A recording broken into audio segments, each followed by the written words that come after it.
আমাদের ঝামেলা হয়েছিল, তাও বলছি, সিনেব্রোজের রাজ একটা ওয়ার্ডি অপোনেন্ট, সিনেমা বোঝে এবং রিপ্লাই দেয়, ওকে ও রিপ্লাই দিলে ওকে রিপ্লাই দিতে একটু ভাবনা চিন্তা করতে হয়, ঠিক আছে? এদেরকে রিপ্লাই দিতে মানে ওয়েস্ট অফ টাইম।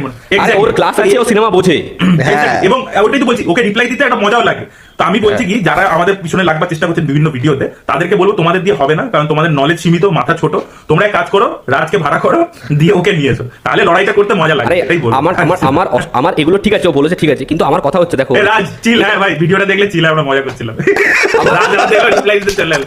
না আমার এটাও বলবো আমি, যে রাজ্যের ইয়ে নিয়ে আমরা যাই বলি, এটা আবারও বলছি, সেটা হচ্ছে রাজ সত্যি সিনেমা বোঝে এবং ও ওইদিকে জেনুইন।